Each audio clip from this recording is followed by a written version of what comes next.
മക്കളെ, ആയിഷ ടീച്ചറാണ്. നമ്മൾ NMMSന്റെ സെക്കൻഡ് പാർട്ട് വീഡിയോ ആയിട്ടാണ് നിങ്ങളുടെ മുന്നിലേക്ക് വന്നിട്ടുള്ളത്. നമ്മൾ ഫസ്റ്റ് പാർട്ട് ഓൾറെഡി എന്ത് ചെയ്തിട്ടുണ്ടായിരുന്നു, അപ്ലോഡ് ചെയ്തിട്ടുണ്ടായിരുന്നു. അപ്പോൾ കണ്ടിട്ടുണ്ട്. കാണാത്തവർ എന്ത് ചെയ്യുക, നിർബന്ധമായിട്ടും ഫസ്റ്റ് പാർട്ട് കണ്ടതിന് ശേഷം മാത്രം എന്ത് ചെയ്യുക, സെക്കൻഡ് പാർട്ട് കാണുക. പിന്നെ എന്താണ്, നിങ്ങളൊക്കെ നന്നായിട്ട് പഠിക്കുന്നില്ല, ഇനി വെറും കുറഞ്ഞ ദിവസം മാത്രമാണ് നമ്മുടെ മുന്നിലുള്ളത്. അതെന്ത് ചെയ്യുക, മാക്സിമം യൂട്ടിലൈസ് ചെയ്ത് നല്ല രീതിയിൽ തന്നെ പഠിക്കുക. എന്ത് സപ്പോർട്ട് വേണമെന്നുണ്ടെങ്കിലും ഞങ്ങൾ നിങ്ങളുടെ കൂടെ ഉണ്ട്. അപ്പോൾ ഏത് സബ്ജക്റ്റ് ആണെങ്കിലും ഞങ്ങൾ എന്ത് ചെയ്യുന്നുണ്ട്, പ്രീവിയസ് ക്വസ്റ്റ്യൻ ആയിക്കോട്ടെ, അതേപോലെ തന്നെ ഇമ്പോർട്ടൻറ്റ് ക്വസ്റ്റ്യൻ ഒക്കെ ആയിട്ട് നിങ്ങളുടെ മുന്നിലേക്ക് വരുന്നുണ്ട്. അപ്പോൾ നിങ്ങൾ പഠിച്ചു തന്നാൽ മാത്രം മതി നമുക്ക് എന്ത് ചെയ്യുക, നല്ലൊരു റിസൾട്ട് നേടുക എന്നതാണ് നമ്മുടെ മെയിൻ ആയിട്ടുള്ള എയിം എന്ന് പറയുന്നത്. അപ്പോൾ ഇന്ന് 7ാം ക്ലാസ്സിലത്തെ SS-ഉം അതേപോലെ തന്നെ 8ാം ക്ലാസ്സിലത്തെ SS-ഉം കൂടി ഇൻക്ലൂഡ് ചെയ്തിട്ടാണ് നമ്മൾ സെക്കൻഡ് പാർട്ടിൻ്റെ സ്ലൈഡ് തയ്യാറാക്കിയിട്ടുള്ളത്. അപ്പോൾ നമുക്ക് ഓരോ ക്വസ്റ്റ്യൻ വെച്ച് നോക്കാമല്ലടാ. സെറ്റ് അല്ലേ, റെഡി അല്ലേ, ഓക്കെ അല്ലേ? അപ്പം ഓരോന്നും എങ്ങനെയാണെന്ന് നമുക്ക് ഡിസ്കസ് ചെയ്യാം. അപ്പോൾ ഒന്നാമത്തെ ക്വസ്റ്റ്യൻ ആടാ, കൂട്ടത്തിൽ ഉൾപ്പെടാത്തത് ആര്? ഓഡ് 1 സെലക്ട് ചെയ്യാനാണ് പറയുന്നത്. സോയിൽ മാപ്പ്, ക്ലൈമറ്റ് മാപ്പ്, നാച്ചുറൽ വെജിറ്റേഷൻ മാപ്പ്, ട്രാൻസ്പോർട്ടേഷൻ മാപ്പ്. മണ്ണ് ഭൂപടം ഉണ്ട്, കാലാവസ്ഥാ ഭൂപടം, നൈസർഗിക സസ്യജാല ഭൂപടം, ഗതാഗത ഭൂപടം. ഇതിൽ ഒറ്റപ്പെട്ടത് ആരെന്ന്, ഒറ്റയാനാര്? ഞാൻ കഴിഞ്ഞ ക്ലാസ്സിൽ തന്നെ വീഡിയോ പറഞ്ഞിട്ടുണ്ടായിരുന്നു. ഈ ഒറ്റയാനെ പറയുമ്പോൾ അതിന് എന്തെങ്കിലും ഒരു പ്രത്യേകിച്ചൊരു കാരണം ഉണ്ടാവും. വെറുതെ ഇപ്പോൾ ഒരാളെ പിടിച്ചിട്ട് എന്ത് ചെയ്യില്ല, ഒറ്റക്കിടൂല. അതിന് പ്രത്യേകം ഒരു കാരണം ഉള്ളതുകൊണ്ട് മാത്രമാണ് അതിനെ എന്ത് ചെയ്യുന്നത്, സെപ്പറേറ്റ് ചെയ്യുന്നത്. അതിൻ്റെ കാരണം എന്താണ്? ഇതിൽ ആരാടാ ഒറ്റയാൻ? ഓപ്ഷൻ ഡി ആയിട്ടുള്ള ഗതാഗത ഭൂപടം അഥവാ ട്രാൻസ്പോർട്ടേഷൻ മാപ്പാടാ ഒറ്റയാൻ. കാരണം എന്താണ്? ബാക്കിയുള്ള 3 മണ്ണ് ഭൂപടം ആയിക്കോട്ടെ, കാലാവസ്ഥാ ഭൂപടം ആയിക്കോട്ടെ, നൈസർഗിക സസ്യജാല ഭൂപടം ആയിക്കോട്ടെ, ഇതൊക്കെ എന്താടാ, ഫിസിക്കൽ മാപ്പാണ്, ഭൗതിക ഭൂപടങ്ങളാണ്. എന്നാൽ ഗതാഗത ഭൂപടമായിട്ടുള്ള ട്രാൻസ്പോർട്ടേഷൻ മാപ്പ് എന്ന് പറയുന്നത് എന്താടാ, ഇത് സാംസ്കാരിക ഭൂപടമാണ് അഥവാ കൾച്ചറൽ മാപ്പാണ്. എന്താണ് ഈ സാംസ്കാരിക ഭൂപടം അഥവാ കൾച്ചറൽ മാപ്പ് എന്ന് പറയുന്നത്? മാൻമെയ്ഡ് ആയിട്ട്, അതായത് മനുഷ്യനിർമ്മിത വസ്തുക്കളുടെ, മനുഷ്യനായിട്ട് ഉണ്ടാക്കിയിട്ടുള്ള സാധനങ്ങളാണ് ഈ കാര്യം എന്ത് കൾച്ചറൽ മാപ്പായിട്ടുള്ള ഇതിൽ പെടുക സാംസ്കാരിക ഭൂപടത്തിൽ പെടുന്നത് മനുഷ്യനിർമ്മിതങ്ങളാണ് ഇക്കാരം. എന്നാൽ മേലത്തെ 3 എന്താടാ, ഭൗതിക ഭൂപടങ്ങളാണ് അഥവാ നാച്ചുറിൽ തന്നെ ഫോം ചെയ്ത് ഉണ്ടാവുന്ന സാധനങ്ങളാണ്. അതിനെ നമ്മൾ ഫിസിക്കൽ മാപ്പ് എന്ന് പറയുന്നു. ഇപ്പോൾ മണ്ണ് ഭൂപടം, കാലാവസ്ഥാ ഭൂപടം, നൈസർഗിക സസ്യജാല ഭൂപടം, ഇതൊക്കെ ഫിസിക്കൽ മാപ്പാണ്. എന്നാൽ ഡി ആയിട്ടുള്ള ഗതാഗത ഭൂപടം അഥവാ ട്രാൻസ്പോർട്ടേഷൻ എന്ന് പറയുന്നത് എന്താടാ, കൾച്ചറൽ മാപ്പാണ്, സാംസ്കാരിക ഭൂപടമാണ്. ക്ലിയർ ആണല്ലോ? കാരണം ക്ലിയർ ആണല്ലോ എന്താണെന്നുള്ളത്. ഓഡ് 1 കണ്ടുപിടിക്കാൻ പറഞ്ഞാൽ പ്രത്യേകിച്ച് അതിന് എന്തെങ്കിലും ഒരു റീസൺ ഉണ്ടാവും അതിനെ മാറ്റി നിർത്താൻ വേണ്ടിയിട്ട്. ഇനി രണ്ടാമത്തതാടാ, മാൻഡിലിന് താഴെയുള്ള ഭാഗമാണ് കാമ്പ്. നമുക്കറിയാം മാൻഡിലിന്റെ താഴത്തുള്ള ഭാഗത്തെ പറയുന്ന പേരാണ് കാമ്പ് എന്നുള്ളത്. ഇനി കാമ്പിനെ അറിയപ്പെടുന്ന മറ്റൊരു പേരെന്താണ്? ഈ കാമ്പ് അഥവാ കോറിന് അറിയപ്പെടുന്ന മറ്റൊരു പേരെന്താണെന്ന്, മാൻഡിലിന്റെ താഴെയായിട്ടുള്ള ഭാഗാടാ ഏത്, കോർ എന്ന് പറയുന്നത്. ഈ കോറിന് നമ്മളൊരു പേരിൽ അറിയപ്പെടും. എന്താടാ പേര്? Option A asthenosphere, option B nife, option C sial, option D sima. എന്തെന്നാണ് അറിയപ്പെടുന്നത്? എന്തെന്നാണ് കാമ്പിനെ അറിയപ്പെടുന്നത്? ആടാ ഓപ്ഷൻ ബി ആയിട്ടുള്ള നിഫെ എന്നാണ് കാമ്പിനെ അറിയപ്പെടുന്ന മറ്റൊരു പേര്. എന്താടാ, നിഫെ എന്നാണ് എന്ത് ചെയ്യുന്നത്, കാമ്പിനെ അറിയപ്പെടുന്ന പേര്. അങ്ങനെയാണെങ്കിൽ ഈ സിയും സിമാലൊക്കെ സിയാല് അതേപോലെ തന്നെ സിമ, ഇതൊക്കെ എന്തിനറിയപ്പെടുന്ന പേരുകളാടാ? സിയാൽ എന്ന് പറഞ്ഞാൽ എന്താടാ, വൻകര ഭൂവൽക്കായിട്ടുള്ള കോണ്ടിനെന്റൽ ക്രസ്റ്റിന് അറിയപ്പെടുന്ന മറ്റൊരു പേരാടാ എന്തെന്നുള്ളത്, സിയാൽ എന്നുള്ളത്. കോണ്ടിനെന്റൽ ക്രസ്റ്റ്, വൻകര ഭൂവൽക്കത്തെ അറിയപ്പെടുന്ന മറ്റൊരു പേരാണ് സിയാൽ. സിമ എന്ന് പറഞ്ഞാൽ എന്താടാ, സമുദ്ര ഭൂവൽക്കത്തെ അറിയപ്പെടുന്ന മറ്റൊരു പേര്, ഓഷ്യാനിക് ക്രസ്റ്റിന് അറിയപ്പെടുന്ന മറ്റൊരു പേരാണ് എന്തെന്നുള്ളത്, സിമ. നമ്മളോട് ചോദിച്ചിട്ടുള്ളത് മാൻഡിലിന് താഴെയുള്ള ഭാഗമായിട്ടുള്ള കാമ്പ് അറിയപ്പെടുന്ന മറ്റൊരു പേര്, അതെന്താടാ, നിഫയാണ്. പക്ഷെ ഇത് രണ്ടും നിങ്ങൾ അറിഞ്ഞിരിക്കണം. സിയാൽ എന്ന് പറഞ്ഞാൽ അതെന്താണ്, വൻകര ഭൂവൽക്കം അഥവാ കോണ്ടിനെന്റൽ ക്രസ്റ്റിന് അറിയപ്പെടുന്ന മറ്റൊരു പേരാണ്. സിമ എന്ന് പറഞ്ഞാൽ എന്താടാ, സമുദ്ര ഭൂവൽക്കം, ഓഷ്യാനിക് ക്രസ്റ്റിന് അറിയപ്പെടുന്ന മറ്റൊരു പേരാണ്. ക്ലിയർ ആണല്ലോ മക്കളെ? സെറ്റ് ആണല്ലോ എടാ, ക്ലിയർ ആണല്ലോ? ഇനി മൂന്നാമത്തെ ക്വസ്റ്റ്യൻ ആണ്, താഴെ നൽകിയിരിക്കുന്നതിൽ മിസോസ്ഫിയറുമായി ബന്ധപ്പെട്ടത് ഏതാണ്? താഴെ 3 സ്റ്റേറ്റ്മെന്റ് നൽകിയിട്ടുണ്ട്. ഇതിൽ മിസോസ്ഫിയറുമായി ബന്ധപ്പെട്ടിട്ടുള്ള ഏതാണെന്നാണ് നമ്മളോട് ചോദിച്ചിട്ടുള്ളത്.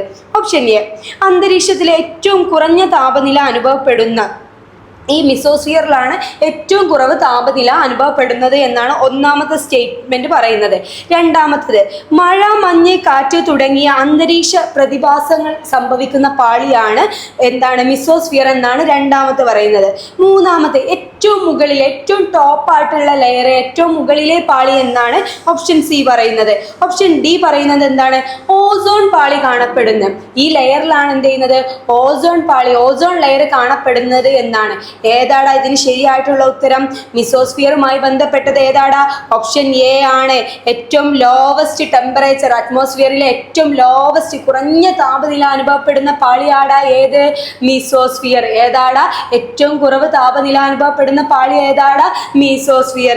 അങ്ങനെയാണെങ്കിൽ ഓപ്ഷൻ ബി ആയിട്ടുള്ള ഈ മഴ, മഞ്ഞ്, കാറ്റ് തുടങ്ങിയ അന്തരീക്ഷ പ്രതിഭാസങ്ങൾ സംഭവിക്കുന്ന പാളി ഏതാടാ? പറയടാ ഏതാണ് പാളി? നമ്മുടെ ഒന്നാമത്തെ പാളി ആയിട്ടുള്ള ട്രോപ്പോസ്ഫിയറിലാടാ എന്ത് സംഭവിക്കുന്നത്? മഴ, മഞ്ഞ്, കാറ്റ് എന്നിവയുടെ ഫോർമേഷൻ ഒക്കെ സംഭവിക്കുന്നത് ഈ പാളിയിലാണ്, ട്രോപ്പോസ്ഫിയറിലാണ്.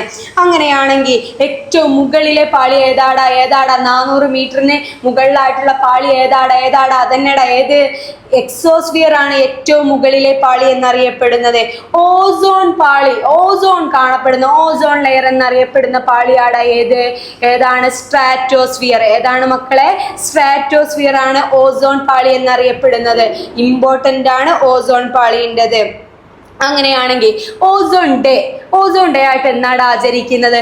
ഓസോൺ ഡേ ആയിട്ട് ആചരിക്കുന്നത് സെപ്റ്റംബർ 16 നമ്മൾ എന്ത് ചെയ്യുന്നത്? ഓസോൺ ഡേ ആയിട്ട് ആചരിക്കുന്നത്. എന്നാണ് ഓസോൺ ഡേ ആയിട്ട് ആചരിക്കുന്നത്? സെപ്റ്റംബർ 16 ഓസോൺ ഡേ ആയിട്ട് ആചരിക്കുന്നത്. ക്ലിയർ ആണല്ലോ മക്കളെ? ഇനി നാലാമത്തെ ക്വസ്റ്റ്യൻ ആണ്, ആധുനിക ഇരുമ്പുരുക്ക് വ്യവസായത്തിന് ഇന്ത്യയിൽ തുടക്കം കുറിച്ച കമ്പനി ഏതാണെന്ന്. നമുക്കറിയാം ഇന്ത്യയിലെ അടിസ്ഥാന വ്യവസായം എന്നും ഘനവ്യവസായം എന്നും പേരിൽ അറിയപ്പെടുന്ന വ്യവസായമാണ് ഏത്?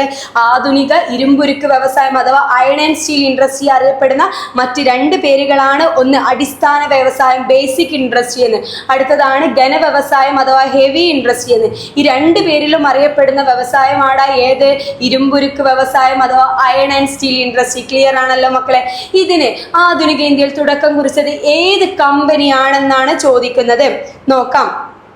Option A Indian iron and steel company. Option A പറയുന്നത് ഇന്ത്യൻ അയൺ ആൻഡ് സ്റ്റീൽ കമ്പനിയാണ്. Option B Mysore iron and steel company. Option C പറയുന്നത് Tata iron and steel company. Option D പറയുന്നത് ഇവയൊന്നും അല്ലാന്ന്. ഇതിൽ ഏതാണ് നമുക്കറിയാം? ടാറ്റ അയൺ ആൻഡ് സ്റ്റീൽ കമ്പനിയാണ് ഇന്ത്യയിൽ ആധുനിക ഇരുമ്പുരുക്ക് വ്യവസായത്തിന് തുടക്കം കുറിച്ച കമ്പനി എന്ന് പറയുന്നത്. ടാറ്റ അയൺ ആൻഡ് സ്റ്റീൽ കമ്പനിയാണ് എന്ത് ചെയ്തിട്ടുള്ളത്? ആധുനിക ഇരുമ്പുരുക്ക് വ്യവസായത്തിന് തുടക്കം കുറിച്ചത്. അങ്ങനെയാണെങ്കിൽ രണ്ടാമത് തുടക്കം കുറിച്ചത് ആരാടാ? ആദ്യം ടാറ്റ കൊണ്ടുപോയി, രണ്ടാമത് ആരാടാ? ഇന്ത്യൻ അയൺ ആൻഡ് സ്റ്റീൽ കമ്പനിയാണ്. സെക്കൻഡ് ആരാണ്? ഇന്ത്യൻ അയൺ ആൻഡ് സ്റ്റീൽ കമ്പനിയാണ് രണ്ടാമത്തെ സ്ഥാനത്തുള്ളത്. ഒന്നാമത് ആരംഭിച്ചത് ആരാണ്? ടാറ്റ അയൺ ആൻഡ് സ്റ്റീൽ കമ്പനിയാണ്. അങ്ങനെയാണെങ്കിൽ രണ്ടാം സ്ഥാനം ആർക്കാടാ? ഇന്ത്യൻ അയൺ ആൻഡ് സ്റ്റീൽ കമ്പനിയാണ്. ക്ലിയർ ആണല്ലോ മക്കളെ? ക്ലിയർ ആണല്ലോ? സെറ്റ് ആണല്ലോ? ഇനി അഞ്ചാമത്തെ ക്വസ്റ്റ്യനിലേക്ക് പോവാം. അഞ്ചാമത്തെ ക്വസ്റ്റ്യൻ പറയുന്നത് ഒരു സെന്റിമീറ്ററിന് 7 കിലോമീറ്റർ എന്ന തോത് എങ്ങനെ ഭിന്നക രീതിയിൽ രേഖപ്പെടുത്താമെന്നാണ്. ഭിന്നക രീതി അഥവാ ഫ്രാക്ഷൻ മെത്തേഡിൽ എങ്ങനെ റെപ്രസെന്റ് ചെയ്യാമെന്നാണ് പറയുന്നത്. ഒരു സെന്റിമീറ്ററിന് 7 കിലോമീറ്റർ എന്ന് ഭിന്നക രീതി അഥവാ ഫ്രാക്ഷൻ മെത്തേഡിൽ എങ്ങനെ രേഖപ്പെടുത്താം എന്നാണ് നമ്മളോട് ചോദിച്ചിട്ടുള്ളത്. നോക്കാടാ. നമുക്കറിയാം ഒരു സെന്റിമീറ്ററിന് 1 കിലോമീറ്റർ എന്നാണ് എന്ത് രീതിയിൽ പറയുന്നത്? 1 കിലോമീറ്റർ ആണെന്ന് എന്ത് രീതിയിലാണ് പറയുന്നത്? സ്റ്റേറ്റ്മെന്റ് മെത്തേഡ് അഥവാ പ്രസ്താവന രീതിയിൽ പറയുന്നത് 1 സെന്റിമീറ്ററിന് 1 കിലോമീറ്റർ എന്നാണ്. ഇത് നമ്മൾ ഫ്രാക്ഷൻ മെത്തേഡ് അഥവാ ഭിന്നക രീതിയിലേക്ക് വരുമ്പോൾ എന്താണ്? 1 സെന്റിമീറ്ററിന് 1 ലക്ഷം എന്നാണ് പറയുന്നത്. 1 ലക്ഷം എന്നാടാ പറയുന്നത്. 1 ലക്ഷം എന്നാടാ പറയുന്നത്. 1 ലക്ഷം 1:1 ലക്ഷം എന്നാണ് 1 സെന്റിമീറ്ററിന് 1 കിലോമീറ്റർ എന്ന് ഭിന്നക രീതിയിൽ നമ്മൾ പറയാം ഫ്രാക്ഷൻ മെത്തേഡിൽ. എടാ ലക്ഷത്തിന് എത്ര പൂജ്യമുണ്ട്? മാറിപ്പോവരുത്. 5 പൂജ്യമാണ് മക്കളെ ഉണ്ടാവുക. ഇനി അത് ക്വസ്റ്റ്യൻ നമ്മളോട് ചോദിച്ചുള്ളൂ 1 സെന്റിമീറ്ററിന് 7 കിലോമീറ്റർ എന്ന് എങ്ങനെയാണ് പറയാന്ന് ഭിന്നക രീതിയിൽ. നമ്മൾ പറഞ്ഞു 1 സെന്റിമീറ്ററിന് 1 കിലോമീറ്റർ എന്ന് പറയൽ 1:1 ലക്ഷമാണ്. അങ്ങനെയാണെങ്കിൽ 1 സെന്റിമീറ്ററിന് 7 കിലോമീറ്റർ എന്ന് പറയൽ എങ്ങനെയാടാ? 1:7 ലക്ഷം. ക്ലിയർ ആണോ പറഞ്ഞത്? ഒരിക്കൽ കൂടി പറയുന്നു, ശ്രദ്ധിക്കുക. ഒരു ഭിന്നക രീതിയിൽ പറയല് 1 സെന്റിമീറ്ററിന് 1 ലക്ഷം എന്നാണ്. അങ്ങനെയാണെങ്കിൽ 1:1 ലക്ഷം എന്നാണ് 1 സെന്റിമീറ്ററിന് 1 കിലോമീറ്റർ എന്ന് പറയാം. അങ്ങനെയാണെങ്കിൽ 1 സെന്റിമീറ്ററിന് 7 കിലോമീറ്റർ എന്ന് പറയല് 1:7 ലക്ഷം. ഇതേ സാധനം 1 സെന്റിമീറ്ററിന് 5 കിലോമീറ്റർ ആണെന്ന് എങ്ങനെയാടാ പറയാ? 1:5 ലക്ഷം. ഇങ്ങനെ എന്ത് ചെയ്താൽ മതി? എത്രയാണോ കിലോമീറ്റർ മാറുന്നത് അതിനനുസരിച്ച് ആ ലക്ഷം ഇങ്ങനെ പറഞ്ഞു പോയാൽ മതി, വേറെ കുഴപ്പമൊന്നും ഇല്ലടാ. ഇപ്പൊ ഓപ്ഷൻ നോക്കാം. ഒന്നാമത്തേത് 1:7 ലക്ഷം. ഓപ്ഷൻ ബി പറയുന്നത് 1:, എന്താടാ, ഒരു 0 കുറവുണ്ട്. ലക്ഷത്തിന് എന്തുണ്ട്? ഒരു 0 കുറവുണ്ട്. അടുത്തത് നേരെ റിവൈസ് ആണ് തന്നിട്ടുള്ളത്. അടുത്ത ഓപ്ഷൻ ഡി പറയുന്നത് 1:, എന്താണ്, 7000 ആണ്. ഇതിൽ ഏതാണ് ശരിയായിട്ടുള്ള ഉത്തരം? ശരിയായിട്ടുള്ള ഉത്തരം നമ്മൾ പറഞ്ഞു ഓപ്ഷൻ എ ആയിട്ടുള്ള 1:7 ലക്ഷമാണ്. ഇനി ലക്ഷത്തിന്റെ 0 മറക്കരുത്. ഓപ്ഷനിൽ 4 0 ഉണ്ടാവും. അപ്പൊ 7000 ഉണ്ടാവും, 70,000 ഉണ്ടാവും, 7 ലക്ഷം ഉണ്ടാവും, ചിലപ്പോൾ 70 ലക്ഷം ഉണ്ടാവും. 0 മറക്കരുത്. 5 0 ആണുള്ളത്. അപ്പം ഭിന്നക രീതി പ്രകാരം 1:, 1 സെന്റിമീറ്ററിന് 1 കിലോമീറ്റർ എന്ന് പറയല് 1:1 ലക്ഷമാണ്. അങ്ങനെയാണെന്നുണ്ടെങ്കിൽ 1 സെന്റിമീറ്ററിന് 7 കിലോമീറ്റർ പറയല് 1:7 ലക്ഷം. കാര്യമായിട്ടൊന്നും ഇല്ലടാ. ജസ്റ്റ് ആ ലക്ഷത്തിന്റെ 0ത്തിന്റെ എണ്ണം ഓർത്ത് വെക്കുക. എന്നിട്ട് എണ്ണീട്ട് എന്ത് ചെയ്യുക? കറുപ്പിക്കുക. കറുപ്പിച്ച സാധനം നമുക്ക് എന്ത് ചെയ്യാൻ പറ്റില്ല, പിന്നെ ഒന്നും ചെയ്യാൻ പറ്റില്ല. അതുകൊണ്ട് നോക്കിയും കണ്ടും ചെയ്യാം. ക്ലിയർ ആണല്ലോ മക്കളെ? സെറ്റ് ആണല്ലോ. അടുത്തത് 6ാമത്തത്, ദേശീയ പ്രക്ഷോഭങ്ങൾക്ക് മലബാറിൽ നേതൃത്വം നൽകിയ വനിതകൾ ആര്? ഒരുപാട് വനിതകൾ എന്ത് ചെയ്തിട്ടുണ്ട്? ഒരുപാട് പ്രക്ഷോഭങ്ങൾക്ക് നേതൃത്വം നൽകിയിട്ടുണ്ട്. അങ്ങനെ മലബാറിൽ നേതൃത്വം നൽകിയ 2 പ്രധാനപ്പെട്ട വനിതകളുണ്ട്. ആരൊക്കെയാണ്? ഓപ്ഷൻ ബി ആയിട്ടുള്ള AV കുട്ടിമാളു അമ്മയും അമ്മു സ്വാമിനാഥനുമാണ്. ആരാണ്? AV കുട്ടിമാളു അമ്മയും അമ്മു സ്വാമിനാഥനും. ആരൊക്കെയാടാ മക്കളെ? AV കുട്ടിമാളു അമ്മയും അമ്മു സ്വാമിനാഥനുമാണ് എന്ത് ചെയ്തിട്ടുള്ളതടാ? മലബാറിൽ ദേശീയ പ്രക്ഷോഭങ്ങൾക്ക് നേതൃത്വം നൽകിയ 2 വനിതകളാടാ. ആരൊക്കെ? AV കുട്ടിമാളു അമ്മയും അമ്മു സ്വാമിനാഥനും. അങ്ങനെയാണെങ്കിൽ ഈ മലബാറിന്റെ കൂടെ തന്നെ പറയുന്ന ഒരാളും കൂടി ഉണ്ടല്ലോ, ട്രാവൻകൂറിൽ നേതൃത്വം നൽകിയ വ്യക്തികൾ ആരൊക്കെയാടാ? 2 വനിതകൾ. ഓപ്ഷൻ ഡി ആയിട്ടുള്ള എന്താണ്, ട്രാവൻകൂറിൽ നേതൃത്വം നൽകിയിട്ടുള്ള, തിരുവിതാംകൂറിൽ നേതൃത്വം നൽകിയിട്ടുള്ള 2 വ്യക്തികളാണ്. ഓപ്ഷൻ ഡി ആയിട്ടുള്ള ആരൊക്കെയാടാ? അക്കമ്മ ചെറിയാനും ആനി മസ്ക്രീനും. ആരൊക്കെയാടാ തിരുവിതാംകൂറിൽ നേതൃത്വം നൽകിയിട്ടുള്ളത്? അക്കമ്മ ചെറിയാൻ ആൻഡ് ആനി മസ്ക്രീൻ. ക്ലിയർ ആണല്ലോ മക്കളെ? സെറ്റ് ആണല്ലോ? ക്ലിയർ ആണല്ലോ? ഇനി 7ാമത്തെ ക്വസ്റ്റ്യൻ ആണ്. ഇന്ത്യയുടെ ദേശീയ ഗീതമായ വന്ദേ മാതരം ബങ്കിം ചന്ദ്ര ചാറ്റർജിയുടെ ഏത് നോവലിൽ നിന്നും എടുത്തതാണ്? നമുക്കറിയാം ബങ്കിം ചന്ദ്ര ചാറ്റർജിയുടെ നോവലിൽ നിന്ന് എടുത്തതാണ് നമ്മുടെ ദേശീയ ഗീതമായിട്ടുള്ള വന്ദേ മാതരം എന്ന് പറയുന്നത്. ഇത് ഏത് നോവലിൽ നിന്നാണ് എടുത്തിട്ടുള്ളത്? ആ നോവലിന്റെ പേരാണ് നമുക്ക് കിട്ടേണ്ടത്. ഏത് നോവലിൽ നിന്നാണ്?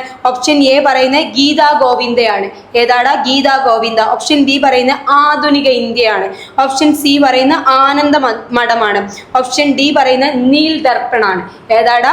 നീൽ ദർപ്പൺ. ഏതാണ് അതിന്റെ ഉത്തരം വരുന്നത്? ഏതിൽ നിന്നാണ് നമ്മുടെ ദേശീയ ഗീതമായിട്ടുള്ള വന്ദേ മാതരം എടുത്തിട്ടുള്ളത്? ഓപ്ഷൻ സി ആയിട്ടുള്ള ആനന്ദ മഠത്തിൽ നിന്നാണ് എടുത്തിട്ടുള്ളത്. ഏതിൽ നിന്നാടാ? ആനന്ദ മഠത്തിൽ നിന്നാണ് എന്ത് ചെയ്തിട്ടുള്ളത്? നമ്മുടെ ദേശീയ ഗീതമായിട്ടുള്ള വന്ദേ മാതരം എടുത്തിട്ടുള്ളത്. ആരുടേതാടാ? ആരാണ് ഇത് രചിച്ചിട്ടുള്ളത്? ഈ നോവലിന്റെ രചയിതാവ് ആരാണ്? ബങ്കിം ചന്ദ്ര ചാറ്റർജിയാണ്. ക്ലിയർ ആണല്ലോ മക്കളെ? ഇനി ഈ ഓപ്ഷൻ ഡി ആയിട്ടുള്ള നീൽ ദർപ്പണ ആരുടേതാടാ? ദിനബന്ധു മിത്രയുടെ നാടകമാണ്. ഇനി ആധുനിക ഇന്ത്യ ആരാണ്? നമ്മൾ കഴിഞ്ഞ ക്ലാസ് പറഞ്ഞിട്ടുണ്ടായിരുന്നു. ആരുടേതാണ്? നിങ്ങൾ പറയടാ, ആരുടേതാണ് ആധുനിക ഇന്ത്യ എന്ന് പറയുന്ന പുസ്തകം? ആരുടേതാണ്? ബിപിൻ ചന്ദ്രപാലിൻ്റെതാണ് ഏത്? ആധുനിക ഇന്ത്യ എന്ന് പറയുന്ന ഗ്രന്ഥം. ഇനി ഗീതാ ഗോവിന്ദ ആരുടേതാടാ? ജയദേവന്റേതാണ്. ഹിന്ദി ഭാഷയിൽ രചിച്ചിട്ടുള്ള ജയദേവന്റെ കൃതിയാടാ ഏത്?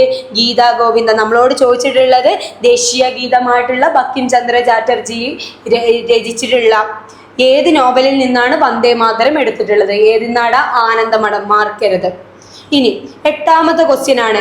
1882 മഹൽവാരി സമ്പ്രദായം നടപ്പിലാക്കിയ വ്യക്തി ഏത്? നമുക്ക് എന്താണ് നികുതി? 3 ടൈപ്പ് നികുതികൾ പഠിക്കാറുണ്ട്. ഒന്ന് ശാശ്വത ഭൂനികുതി വ്യവസ്ഥ, പെർമനന്റ് ലാൻഡ് റവന്യൂ സെറ്റിൽമെന്റ്. 2ാമത്തതാണ് ഏത്? റൈറ്റ് വാരി സിസ്റ്റം, റൈറ്റ് വാരി സമ്പ്രദായം. 3ാമത്തതാണ് മഹൽവാരി സിസ്റ്റം, മഹൽവാരി സമ്പ്രദായം. ഇതിൽ 1822 നടപ്പിലാക്കിയിട്ടുള്ള മഹൽവാരി സമ്പ്രദായം നടപ്പിലാക്കിയ വ്യക്തി ആര് എന്നാണ് ചോദിച്ചിട്ടുള്ളത്. ഓപ്ഷൻസ് നോക്കാടാ.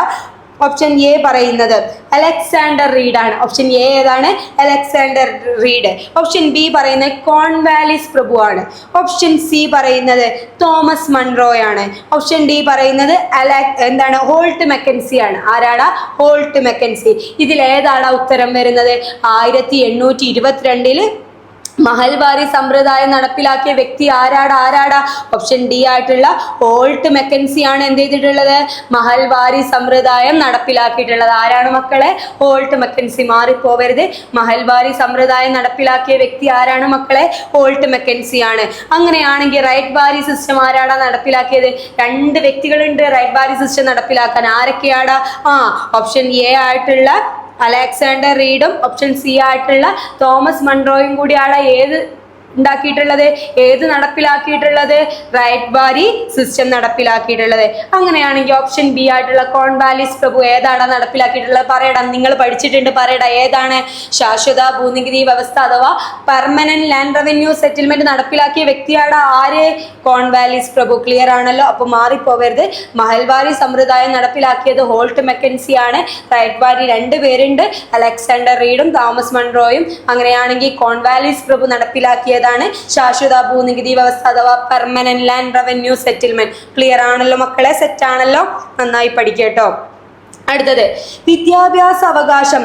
മൗലിക അവകാശം എന്താണ്? വിദ്യാഭ്യാസ അവകാശം ആദ്യം മൗലിക അവകാശം അല്ലായിരുന്നു. പിന്നീട് മൗലിക അവകാശമാക്കിയ ഇന്ത്യൻ ഭരണഘടനാ ഭേദഗതി ഏതാണ്? ഞാൻ പറഞ്ഞു ആദ്യം വിദ്യാഭ്യാസം എന്ന് പറയുന്ന മൗലിക അവകാശം അല്ലായിരുന്നു, പിന്നീടാണ് അത് മൗലിക അവകാശമായി അംഗീകരിക്കപ്പെട്ടത്. ഏത് ഭേദഗതിയിലൂടെയാണ് വിദ്യാഭ്യാസത്തെ മൗലിക അവകാശമാക്കിയതെന്നാണ് ചോദിക്കുന്നത്. ഓപ്ഷൻ എ 101 ഭേദഗതി, ഓപ്ഷൻ ബി 42 ഭേദഗതി, ഓപ്ഷൻ സി എന്ന് പറയുന്നത് ഏതാടാ? 44 ഭേദഗതി, ഓപ്ഷൻ ഡി എന്ന് പറയുന്നത് 86 ഭേദഗതി. ഓപ്ഷൻ ഡി ആയിട്ടുള്ള 86 ഭേദഗതിയിലൂടെയാണ് എന്ത് ചെയ്തിട്ടുള്ളത്? വിദ്യാഭ്യാസത്തെ മൗലിക അവകാശമാക്കിയിട്ട് തെരഞ്ഞെടുത്തിട്ടുള്ളത്. ക്ലിയർ ആണല്ലോ? മനസ്സിലായിട്ടുണ്ടല്ലോ? 86 മുന്നേ എന്ത് ചെയ്തിട്ടില്ലായിരുന്നു? വിദ്യാഭ്യാസം എന്ന് പറയുന്ന മൗലിക അവകാശം അല്ലായിരുന്നടാ. പിന്നീട് എന്ത് ചെയ്തു? അത് മൗലിക അവകാശമായി തെരഞ്ഞെടുക്കപ്പെട്ടു. ഏത് ഭേദഗതിയിലൂടെയാണെന്ന് ചോദിച്ചാൽ ഏത് ഭേദഗതിയിലൂടെയാണ്? 86 ഭേദഗതിയിലൂടെയാണ്. അങ്ങനെ ഈ 101 ഭേദഗതി എന്താണ് 101 ഭേദഗതി? എന്താണ് കൂട്ടിച്ചേർത്തിട്ടുള്ളത്? 101 അമെൻഡ്മെന്റ് എന്ന് പറയുന്നത് GST ആണ്, ഗുഡ്സ് ആൻഡ് സർവീസ് ടാക്സ് ആണ്. ഇനി 42 ഭേദഗതി എന്താടാ? 42 ഭേദഗതി നമ്മുടെ പ്രിനാമ്പിളിന് അഥവാ ആമുഖത്തിൽ നമ്മൾ 3 വാക്കുകൾ കൂട്ടിച്ചേർത്തു. ഏതൊക്കെയാണ്? മതേതരത്വം, സോഷ്യലിസം, അഖണ്ഡത. ഈ 3 വാക്കുകൾ കൂട്ടിച്ചേർത്തതിനെ ആ ഭേദഗതിയാണ് ഏത്? 42 ഭേദഗതി. എന്താണ്? 42 അമെൻഡ്മെന്റ് എന്ന് പറയുന്നത്. എന്നാൽ 44 ഭേദഗതി എന്താടാ? സ്വത്തിന്റെ മേലുള്ള അവകാശം മൗലിക അവകാശം അല്ലാതെ ആക്കിയതാണ്. മുന്നേ എന്ന് പറയുന്ന സ്വത്തവകാശം മൗലിക അവകാശം ആയിരുന്നു. എന്നാൽ പിന്നീട് അതെന്തായി? മൗലിക അവകാശത്തിൽ നിന്ന് നമ്മൾ ഒഴിവാക്കി. അത് എത്രാമത്തെ ഭേദഗതിയിലൂടെയാണ് ഒഴിവാക്കിയത്? 44 ഭേദഗതിയിലൂടെയാണ്. ക്ലിയർ ആണല്ലോ മക്കളെ? ഇനി ഈ 42 ഭേദഗതിയെ നമ്മൾ ഒരു കാര്യം എന്ന് പറയും. എന്താടാ? ഒരു പേര് വിശേഷിപ്പിക്കുന്നുണ്ട്. എന്തോ ഒരു കോൺസ്റ്റിറ്റ്യൂഷന് മിനി കോൺസ്റ്റിറ്റ്യൂഷൻ എന്നറിയപ്പെടുന്നത്, ഇന്ത്യൻ ഭരണഘടനയുടെ മിനി കോൺസ്റ്റിറ്റ്യൂഷൻ എന്നറിയപ്പെടുന്നതാണ് ഏത്? ചെറുഭരണഘടന മിനി കോൺസ്റ്റിറ്റ്യൂഷൻ എന്നറിയപ്പെടുന്നതാണ് ഏത്? മിനി കോൺസ്റ്റിറ്റ്യൂഷൻ എന്നറിയപ്പെടുന്നതാണ് 42 ഭേദഗതി. അതായത് ഒരുപാട് മാറ്റങ്ങൾ എന്ത് ചെയ്തിട്ടുണ്ട്? അതിൽ വരുത്തിയിട്ടുണ്ട്. അതുകൊണ്ട് തന്നെ ഇതിനെ മിനി കോൺസ്റ്റിറ്റ്യൂഷൻ, ചെറുഭരണഘടന എന്ന് പറയുന്നു. ക്ലിയർ ആണല്ലോ മക്കളെ? അടുത്തതാണ് 10ാമത്തെ ക്വസ്റ്റ്യൻ. ഭരണഘടനാ നിയമനിർമ്മാണ സഭ ഇന്ത്യൻ ഭരണഘടന അംഗീകരിച്ചതെന്ത്? എന്താണ്? ഭരണഘടനാ നിയമനിർമ്മാണ സഭ എന്ത് ചെയ്തു? ഇന്ത്യൻ ഭരണഘടനയെ അംഗീകരിച്ചത് എന്നാണെന്നാണ് നമ്മളോട് ചോദിച്ചിട്ടുള്ളത്. ഓപ്ഷൻ എ 1946 ഡിസംബർ 9 അംഗീകരിച്ചതെന്നാണ് ഓപ്ഷൻ എ പറയുന്നത്. ഓപ്ഷൻ ബി പറയുന്നത് 1950 ജനുവരി 26 അംഗീകരിച്ചതെന്ന് പറയുന്നു. ഓപ്ഷൻ സി പറയുന്നത് 1949 നവംബർ 26 അംഗീകരിച്ചതെന്ന് പറയുന്നു. ഓപ്ഷൻ ഡി പറയുന്നത് 1947 ഓഗസ്റ്റ് 15 അംഗീകരിച്ചതെന്ന് പറയുന്നു. ഏതാണ്? നിങ്ങൾ പറയും. എന്നാണ് ഇന്ത്യൻ ഭരണഘടനാ സമിതി അംഗീകരിച്ചതെന്നാണ്. നിലവിൽ വന്നതല്ല മക്കളെ ചോദിക്കുന്നത്, അംഗീകരിച്ചതെന്നാണ്. എന്നാണ് അംഗീകരിച്ചിട്ടുള്ളത്?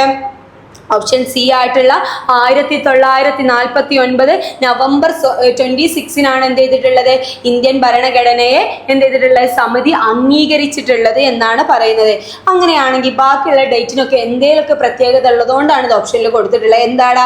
ഒന്നാമത് 1946 ഡിസംബർ 9 എന്താ പ്രത്യേകത? എന്താണ്? കോൺസ്റ്റിറ്റ്യൂഷന്റെ CIയുടെ ആദ്യത്തെ മീറ്റിംഗ് നടന്നിട്ടുള്ളത് എന്നാണ്? ആദ്യത്തെ സമ്മേളനം നടന്ന ഡേറ്റ് ആണ് ഏത്?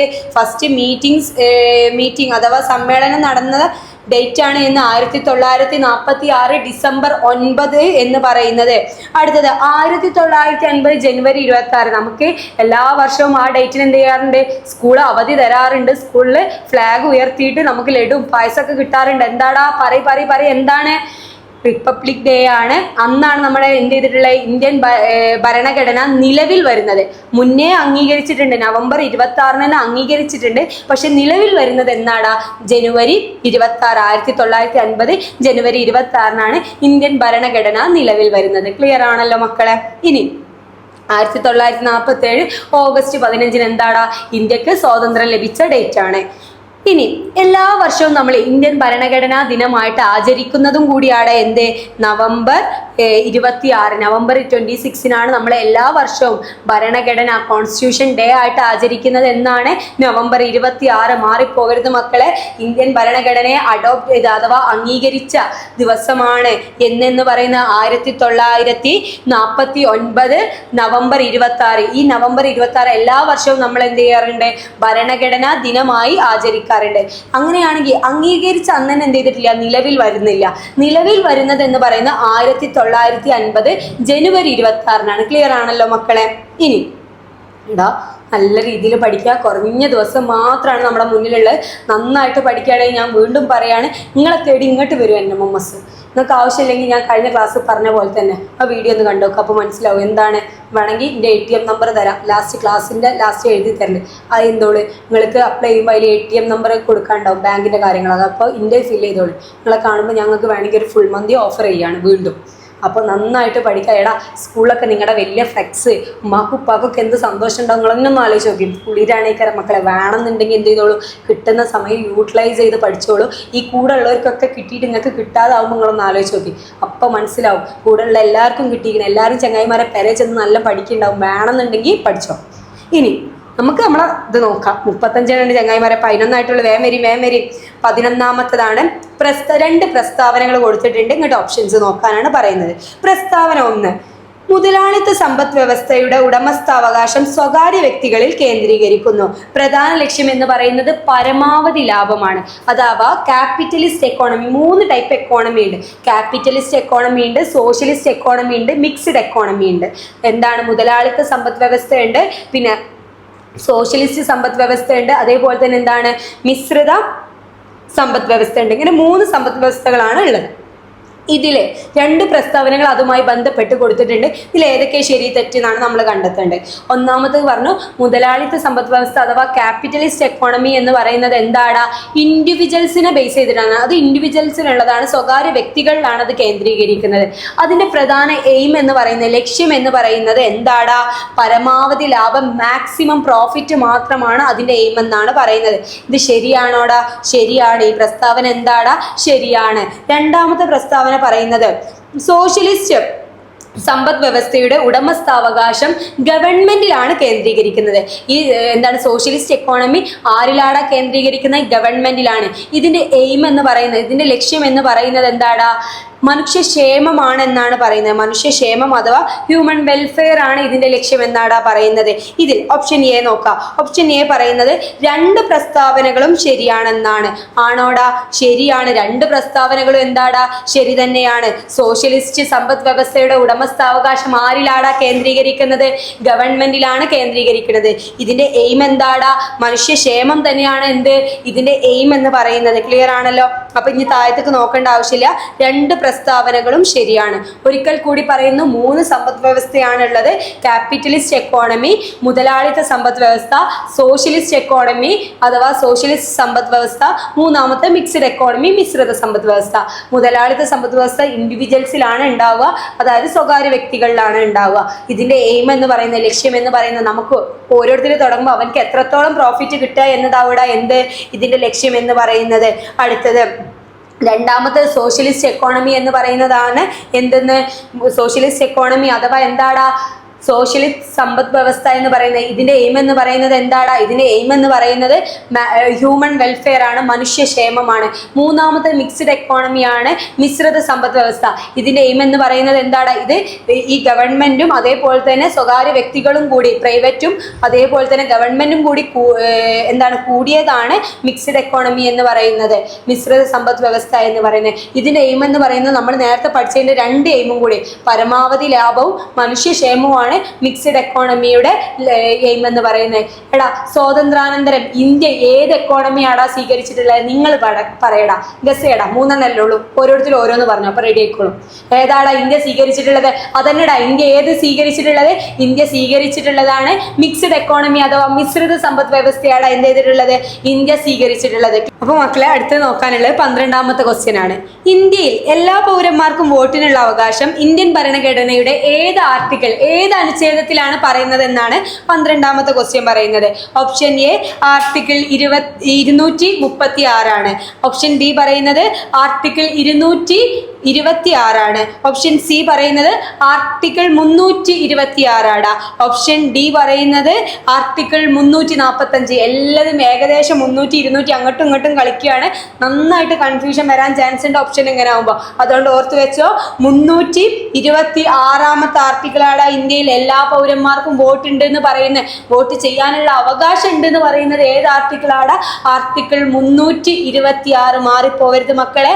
326ാമത്തെ ആർട്ടിക്കിളിലാണ് എന്ത് പറയുന്നത്? ഇന്ത്യയിൽ എല്ലാ പൗരന്മാർക്കും വോട്ട് ചെയ്യാനുള്ള അവകാശം പറയുന്ന ആർട്ടിക്കിൾ ഏതാടാ? പറയും. ഏതാണ്? 326 എടാ, ആദ്യം ഇന്ത്യയിൽ വോട്ട് ചെയ്യാനുള്ള പ്രായപരിധി എന്ന് പറയുന്നത് 21 വയസ്സായിരുന്നു. എത്ര വയസ്സായിരുന്നടാ? 21 വയസ്സ്. എന്നാൽ ഇപ്പൊ 21 വയസ്സല്ല, നമുക്കറിയാം എത്ര വയസ്സായാലടാ വോട്ടർ പട്ടികയിൽ പേര് ചേർക്കുക? 18 വയസ്സാക്കി കുറച്ചിട്ടുണ്ട്. ഈ 18 വയസ്സാക്കി കുറച്ചത് എത്രാമത്തെ ഭേദഗതിയിലൂടെയാണെന്ന് ചോദിക്കും. ഇമ്പോർട്ടൻ്റ് ആണ്, നോട്ട് ചെയ്ത് വെച്ചോ. എത്രാമത്തെ ഭേദഗതിയിലൂടെയാണ് വോട്ട് ചെയ്യാനുള്ള വയസ്സ് 18 ആക്കി കുറച്ചത്? 61ാമത്തെ അമെൻഡ്മെന്റ്, 61ാമത്തെ ഭേദഗതിയിലൂടെയാണ് വോട്ട് ചെയ്യാനുള്ള പ്രായപരിധി എത്ര ആക്കി കുറച്ചത്? 18 ആക്കി കുറച്ചത്. ക്ലിയർ ആണല്ലോ മക്കളെ? ക്ലിയർ ആണെന്ന് വിശ്വസിക്കുന്നു. അടുത്തതാണ് 13ാമത്തത്. ചാന്നാർ സ്ത്രീകൾക്ക് മേൽവസ്ത്രം ധരിക്കാൻ അവകാശം നൽകിയത് ആരാന്ന് നമ്മൾ കഴിഞ്ഞ ക്ലാസ്സിൽ പറഞ്ഞിട്ടുണ്ട്. നിങ്ങൾ പറ ആരാണ്? ഉത്രം തിരുനാൾ മാർത്താണ്ഡവർമ്മയാണ്. എന്താണ്? ചാന്നാർ സ്ത്രീകൾക്ക്, താഴ്ന്ന വിഭാഗത്തിൽപ്പെട്ട സ്ത്രീകൾക്ക് മാറു ധരിക്കാനുള്ള അവകാശമില്ലായിരുന്നു. ഇതിനെതിരെ അവർ ഒരുപാട് സമരം ചെയ്തു. ആ സമരത്തിനൊടുവിൽ എന്ത് ചെയ്തു? മാറു ധരിക്കാനുള്ള അവകാശം കൊടുത്ത ഭരണാധികാരിയാണ് ആര്? ഉത്രം തിരുനാൾ മാർത്താണ്ഡവർമ്മ. ഇങ്ങനെ മാറു ധരിക്കാൻ അവകാശം കൊടുത്തുകൊണ്ട് വിളംബരം പുറപ്പെടുവിപ്പിച്ചത് എന്നാണ് നമ്മളോട് ക്വസ്റ്റ്യൻ ചോദിച്ചിട്ടുള്ളത്. ഓപ്ഷൻ എ പറയുന്നത് 1931 നവംബർ 1. ഓപ്ഷൻ ബി പറയുന്നത് 1959 ജൂലൈ 26. ഓപ്ഷൻ സി പറയുന്നത് 1925 നവംബർ 23. ഓപ്ഷൻ ഡി പറയുന്നത് 1924 മാർച്ച് 30. ഇതിൽ ഏതാടാ? ഈ എല്ലാ ഡേറ്റും നമ്മൾ ഇമ്പോർട്ടൻ്റ് ആയിട്ടുള്ള ഡേറ്റ് ആണ്. ഇതിന് ഏതാന്ന് മാത്രം നിങ്ങൾ പഠിച്ചാൽ മതി. ഓരോന്നിനും ഓരോ പ്രത്യേകതകളുണ്ട്. എന്നാടാ ഇത്?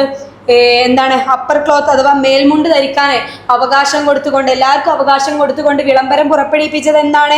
ഓപ്ഷൻ ബി ആയിട്ടുള്ള 1859 ജൂലൈ 26 എല്ലാവർക്കും മേൽമുണ്ട് ധരിക്കാനുള്ള അവകാശം കൊടുത്തത്. അങ്ങനെയാണെങ്കിൽ ഓപ്ഷൻ എന്റെ പ്രത്യേകത എന്താണ്? ഓപ്ഷൻ എ എല്ലാ ഡേറ്റും ഇമ്പോർട്ടൻ്റ് ആണ്. 1931 നവംബർ 1 കേരളപ്പിറവിൻ്റെ അന്ന് എന്താണ്? ഏതോ ഒരു സത്യാഗ്രഹം. ഞാൻ ക്ലാസ് എടുക്കുമ്പോൾ എപ്പോഴും പറയാറുള്ളതാണ്, കേരളപ്പിറവിൻ്റെ അന്ന് ഒരു സത്യാഗ്രഹം നടന്നിട്ടുണ്ട്. ആരുടെ വേണമെങ്കിൽ ചെറിയൊരു ക്ലൂ തരാം. മന്നത്ത് പത്മനാഭന്റെയും കേളപ്പന്റെയും നേതൃത്വത്തിൽ നടന്ന സത്യാഗ്രഹമാണ് ഏത്?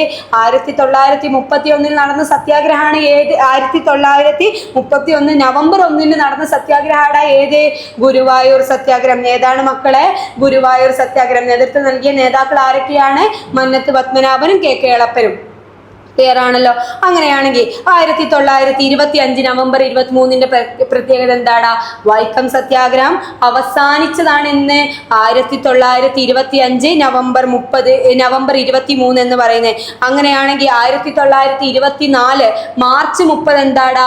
വൈക്കം സത്യാഗ്രഹം തുടങ്ങിയ വർഷം. അപ്പോൾ വൈക്കം സത്യാഗ്രഹം തുടങ്ങിയത് എന്ന് വെച്ചാൽ 1924 മാർച്ച് 30 അവസാനിച്ചതെന്ന് പറയുന്നത് 1925 നവംബർ 23 എന്ത് ചെയ്തിട്ടുള്ളത്?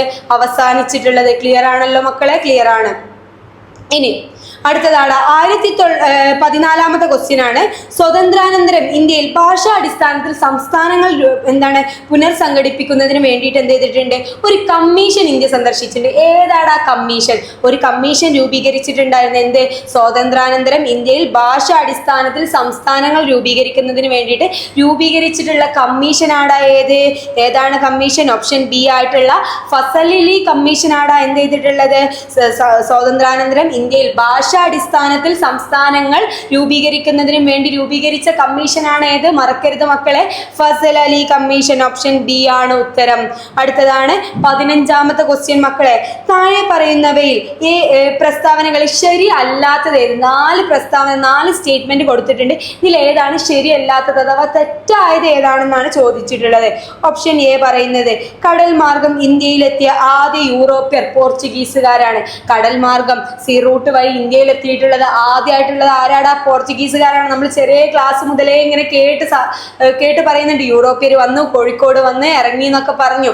അപ്പം എന്താണ്? 1ാമത്തെ സ്റ്റേറ്റ്മെന്റ് ശരിയാണ്. 2ാമത് പറയുന്നത് ഓപ്ഷൻ ബി പറയുന്നത് 1498 കോഴിക്കോടിന് സമീപമുള്ള കാപ്പാടാണ് ഗാമ വന്നത്. നമുക്കറിയാം വാസ്കോഡ ഗാമയാണ് പോർച്ചുഗീസിൽ നിന്നും എന്ത് ചെയ്തിട്ടുള്ളത്? കടൽ മാർഗം ഇവിടെ കോഴിക്കോട് കാപ്പാട് വന്നിട്ടുള്ള ആളെന്നറിയാം.